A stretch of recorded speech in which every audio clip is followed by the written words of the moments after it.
Prajwal Revanna ಬ್ಯಾರೆಕ್ನಲ್ಲಿ mobile ಪತ್ತೆ ಪ್ರಕರಣ ಇನ್ನಿಬ್ಬರು ಜೈಲು ಸಿಬ್ಬಂದಿಯನ್ನ ಅಮಾನತುಗೊಳಿಸಿ ಆದೇಶವನ್ನ ಹೊರಡಿಸಲಾಗಿದೆ. ಮಾಜಿ ಸಂಸದ ಪ್ರಜ್ವಲ್ ರೇವಣ್ಣರ ಬ್ಯಾರೆಕ್ನಲ್ಲಿ ಪತ್ತೆಯಾದಂತ ಮೊಬೈಲ್ ಪ್ರಕರಣಕ್ಕೆ ಸಂಬಂಧಪಟ್ಟಂತೆ ಈಗ ಇನ್ನಿಬ್ಬರು ಜೈಲು ಸಿಬ್ಬಂದಿಯನ್ನ ಅಮಾನತುಗೊಳಿಸಿ ಆದೇಶವನ್ನ ಹೊರಡಿಸಲಾಗಿದೆ. ಓರ್ವ ವಾರ್ಡನ್ ಓರ್ವ ಜೈಲರ್ನ ಅಮಾನತುಗೊಳಿಸಿ ಆದೇಶವನ್ನ ಹೊರಡಿಸಲಾಗಿದೆ.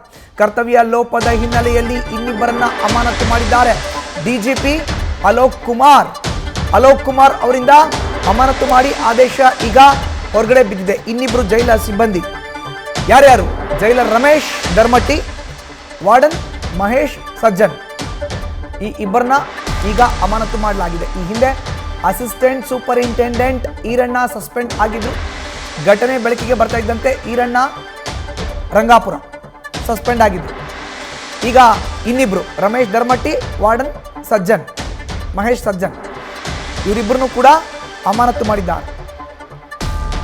ಮಾಹಿತಿ ನೀಡ್ತಾರೆ ನಮ್ಮ ಪ್ರತಿನಿಧಿ ಶಿವಕುಮಾರ್, ನೇರ ಸಂಪರ್ಕಕ್ಕೆ ಜಾಯ್ನ್ ಆಗಿದ್ದಾರೆ.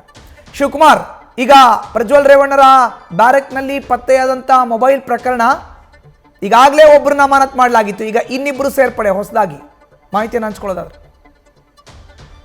ಮಧುಸೂದನ್, ಪರಪ್ಪನ ಅಗ್ರಹಾರ ಜೈಲಿನಲ್ಲಿ ಮಾಜಿ ಸಂಸದ ಪ್ರಜ್ವಲ್ ರೇವಣ್ಣ ಬ್ಯಾರೆಕ್ನಲ್ಲಿ ಮೊಬೈಲ್ ಪತ್ತೆ ಪ್ರಕರಣಕ್ಕೆ ಸಂಬಂಧಪಟ್ಟಂತೆ ಕಾರಾಗೃಹ ಇಲಾಖೆ ಪ್ರಕರಣವನ್ನು ಗಂಭೀರವಾಗಿ ಪರಿಗಣಿಸಿರುವಂತದ್ದು. ಸ್ವತಃ ಡಿಜಿಪಿ ಅಲೋಕ್ ಕುಮಾರ್ ಅವರು ಜೈಲಿಗೆ ಅವರು ಕೂಡ ದಿಢೀರನೆ ಭೇಟಿಯನ್ನು ಕೊಟ್ಟು ಅಧಿಕಾರಿಗಳ ಮೇಲೆ ಗರಂ ಆಗ್ತಾರೆ. ಜೊತೆಗೆ ಯಾವಾಗ ಸಿಸಿಬಿ ದಾಳಿ ಮಾಡಿ ಪ್ರಕರಣ ಹೊರಗಡೆ ಬರ್ತಿದ್ದಂತೆ ಅವತ್ತಿನ ದಿನ ಭದ್ರತಾ ಕೊಠಡಿಯ ಬ್ಯಾರಕ್ನ ಉಸ್ತುವಾರಿ ಆಗಿದ್ದಂತ ಅಸಿಸ್ಟೆಂಟ್ ಸೂಪರಿಂಟೆಂಡೆಂಟ್ ಆಗಿದ್ದಂತ ಈರಣ್ಣ ರಂಗಾಪುರ ಅವರನ್ನ ಕೂಡಲೇ ಅಮಾನತು ಮಾಡುವಂತ ಕೆಲಸವನ್ನು ಮಾಡಿತ್ತು. ಜೊತೆಗೆ ಕಾರಾಗೃಹ ಇಲಾಖೆ ಡಿಐಜಿ ಜಿನೇಂದ್ರ ಕಣ್ಗಾವಿ ಅವರ ನೇತೃತ್ವದಲ್ಲಿ 1 ವಾರಗಳ ಒಳಗಾಗಿ ಪ್ರಕರಣಕ್ಕೆ ಸಂಬಂಧಪಟ್ಟಂತೆ ಸಮಗ್ರವಾದಂತಹ ವರದಿಯನ್ನ ಕೊಡಬೇಕು ಅಂತೇಳಿ ಜಿನೇಂದ್ರ ಕಣ್ಗಾವಿ ಅವರನ್ನ ನೇಮಕವನ್ನು ಮಾಡಿರ್ತಾರೆ. ಜೊತೆಗೆ ಅವತ್ತಿನ ದಿನ ಬೆಂಗಳೂರು ಪರಪ್ಪನ ಅಗ್ರಹಾರ ಜೈಲಿನ ಸೆಂಟ್ರಲ್ ಪ್ರಿಸನ್ ಎಸ್ಪಿ ಆಗಿರುವಂತಹ ಅಂಶುಕುಮಾರ್ ಅವರಿಗೆ ನೋಟಿಸ್ ಕೊಡುವಂತ ಕೆಲಸವನ್ನ ಅಲಕುಮಾರ್ ಅವರು ಮಾಡಿದ್ರು. ಜೊತೆಗೆ ಮುಂದುವರೆದ ಭಾಗವಾಗಿ ಪರಪ್ಪನ ಅಗ್ರಹಾರ ಜೈಲಿನ ಜೈಲರ್ ಆಗಿರುವಂತಹ ರಮೇಶ್ ಧರ್ಮಟ್ಟಿ ಹಾಗೂ ವಾರ್ಡನ್ ಆಗಿರುವಂತಹ ಮಹೇಶ್ ಸಜ್ಜನ್ ಇಬ್ಬರನ್ನು ಕೂಡ ಅಮಾನತು ಮಾಡಿರುವಂತದ್ದು. ಸದ್ಯ ಪ್ರಜ್ವಲ್ ಮೊಬೈಲ್ ಬಳಕೆ ಪ್ರಕರಣ ಹೊರಗಡೆ ಬಂದಂತ ನಂತರದಲ್ಲಿ ಪ್ರಕರಣದಲ್ಲಿ ಅಮಾನತಾದಂತಹ ಅಧಿಕಾರಿಗಳ ಸಂಖ್ಯೆ 3ಕ್ಕೆ ಏರಿರುವಂತದ್ದು. ಒಂದು ಅಸಿಸ್ಟೆಂಟ್ ಸೂಪರಿಂಟೆಂಡೆಂಟ್ ಆಗಿದ್ದಂತ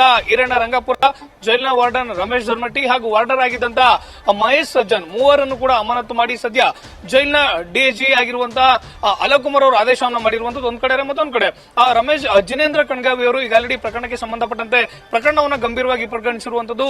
ಶೋಕಾಸ್ ನೋಟಿಸ್ ಪಡೆದಿದ್ದಂತ ಸೆಂಟ್ರಲ್ ಪ್ರಿಸನ್ ಎಸ್ಪಿ ಆಗಿದ್ದಂತ ಅಂಶುಕುಮಾರ್ ಏನಿದ್ರೆ ಅವರಿಂದ ಹೇಳಿಕೆ ದಾಖಲು ಮಾಡುವಂತ ಕೆಲಸವನ್ನ ಜಿನೇಂದ್ರ ಕಣ್ಗಾವಿ ಅವರು ಮಾಡಿರುವಂತದ್ದು. ಪ್ರಮುಖವಾಗಿ ಜೈಲಿನ ಎಸ್ಪಿ ಹೇಳಿರುವಂತದ್ದು, ಮೊಬೈಲ್ ನಾವು ತಪಾಸಣೆ ಮಾಡಿದಂತ ಸಂದರ್ಭದಲ್ಲಿ ಮೊಬೈಲ್ ಇರಲಿಲ್ಲ, ಆದ್ರೆ ಹೇಗೆ ಮೊಬೈಲ್ ಬಂದಿದೆ ಅನ್ನೋದ್ರ ಬಗ್ಗೆ ಸ್ಪಷ್ಟತೆ ಇಲ್ಲ.